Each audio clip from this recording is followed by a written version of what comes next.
तो आज हम लोग वैदिक काल चैप्टर की शुरुआत करते हैं क्वेश्चन 1 से। फर्स्ट क्वेश्चन है, भारत में आर्यों का आगमन किस रूप में हुआ?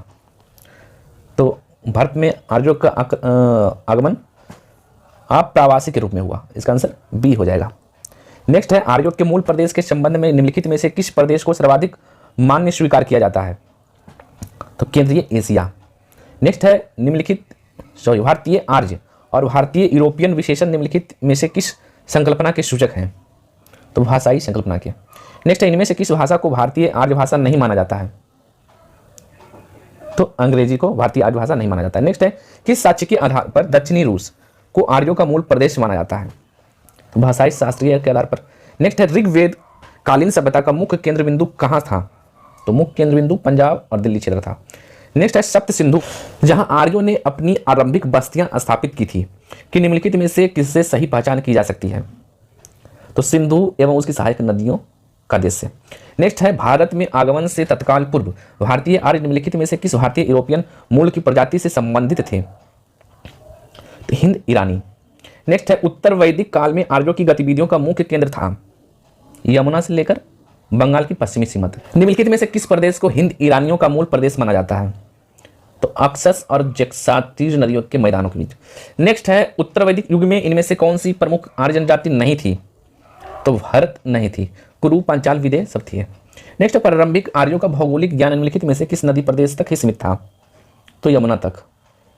सी हो जाएगा आंसर। नेक्स्ट है, प्रारंभिक आर्य आप्रवासियों के मध्य होने वाले जनजातीय युद्धों का मुख्य कारण क्या था? तो पशुओं एवं भूमि संबंधी विवाद। नेक्स्ट है, उत्तर वैदिक काल में आर्यों को भारतीय भूगोल के किस भाग की जानकारी नहीं थी? तो कृष्णा नदी घाटी तक दक्षिण भारत की नहीं थी। सी हो जाएगा आंसर। नेक्स्ट है, भारत में आर्यों एवं अनार्यों के संघर्ष में आर्य लोग किस कारण विजयी रहे? तो सांस्कृतिक श्रेष्ठता के कारण विजयी रहे। नेक्स्ट है, 10 राज्य क्या था? तो 10 राज्य 10 राजाओं का संग्राम था। नेक्स्ट है, पूर्व वैदिक काल में वह कौन सी सर्वाधिक लोकप्रिय सभा थी जिसमें स्त्रियों को पुरुषों के समान अधिकार प्राप्त थे? तो विदत। नेक्स्ट है, जब एक क्षत्रिय राजा ययाति ने एक पुजारी की पुत्री देवयानी से विवाह किया तो यह कौन सा विवाह था? यह प्रतिलोम विवाह था।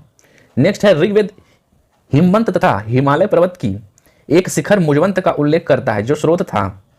तो स्रोत था सोमपेय का। नेक्स्ट, वह कौन सा पुरोहित या जिसने भरत जनजाति के त्रित्सु शासक सुदास द्वारा परिच्युत कर दिए जाने के पश्चात 10 राजाओं का संघ बनाया था? तो विश्वामित्र। नेक्स्ट है, वह कौन सी सभा थी जो नरिष्ट भी कहलाती थी जिसका अर्थ था कई लोगों की प्रतिज्ञा जो तोड़ी नहीं जा सकती? तो सभा। नेक्स्ट है, जन्म आधारित सामाजिक विभाजन के अर्थ में वर्ण शब्द का ऋग्वेद में कितनी बार उल्लेख हुआ है? तो एक बार भी नहीं हुआ है। आंसर डी हो जाएगा। नेक्स्ट है, निम्नलिखित ऋग्वैदिक देवताओं में से किसे अक्सर अतिथि की उपाधि देकर संबोधित किया जाता था जिसका शाब्दिक अर्थ था मेहमान? तो देवता थे अग्नि। नेक्स्ट है, मैं स्रोतों का गायक हूं, मेरे पिता वैद्य हैं और मेरी माता पत्थरों से अनाज पीसती है।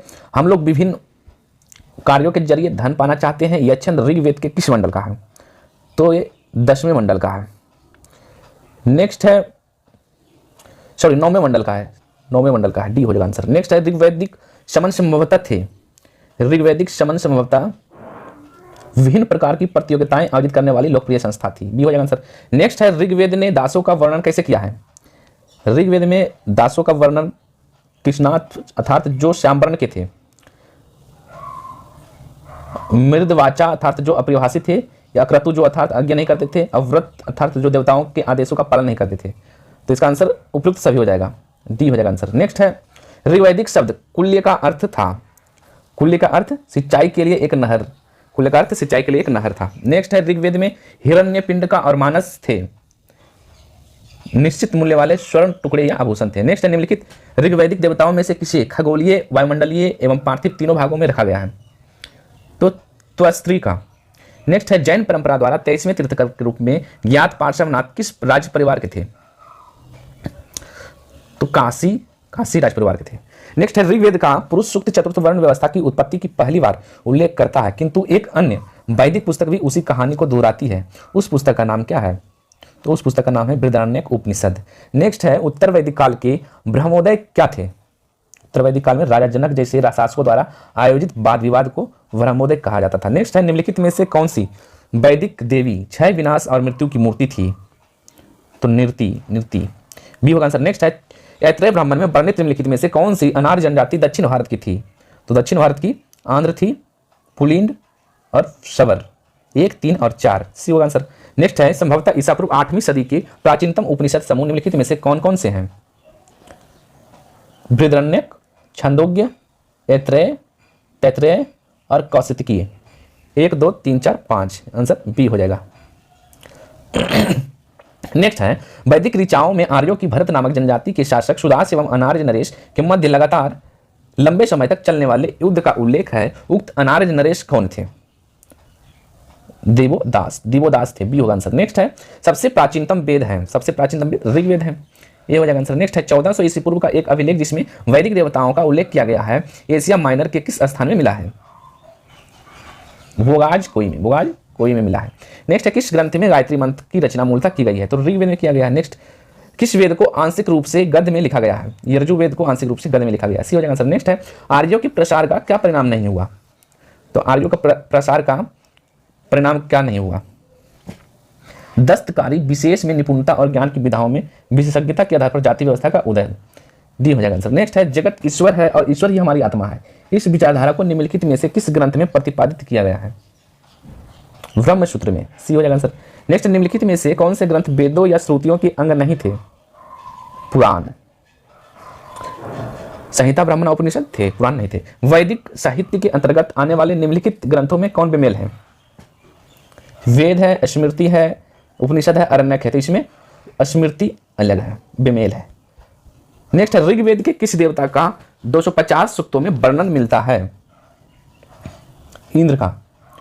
नेक्स्ट है ऋग्वैदिक काल में विनिमय के माध्यम के रूप में किसका प्रयोग किया जाता था? गाय का। सी हो जाएगा। नेक्स्ट है ऋग्वैदिक युग नदी परुष्णी का महत्व क्यों है? दशराग युद्ध के कारण। सी हो जाएगा आंसर। नेक्स्ट है निम्नांकित में से किसका उल्लेख ऋग्वेद में नहीं मिलता है? कपास का नहीं मिलता है, जबकि कृषि या व्रीहि का मिलता है और कपास का नहीं मिलता है। नेक्स्ट है ऋग्वेद के 10वें मंडल में किसका उल्लेख पहली बार मिलता है? तो शूद्र का 10वें मंडल में पहली बार उल्लेख मिलता है। नेक्स्ट है ऋग्वेद में जन और विष का उल्लेख क्रमशः कितनी बार हुआ है? तो जन शब्द का उल्लेख 275 बार और विष शब्द का उल्लेख 170 बार हुआ है। यहाँ तक देखने के लिए धन्यवाद साथियों, और चैनल को शेयर करें, लाइक करें, सब्सक्राइब करें। Thank you very much.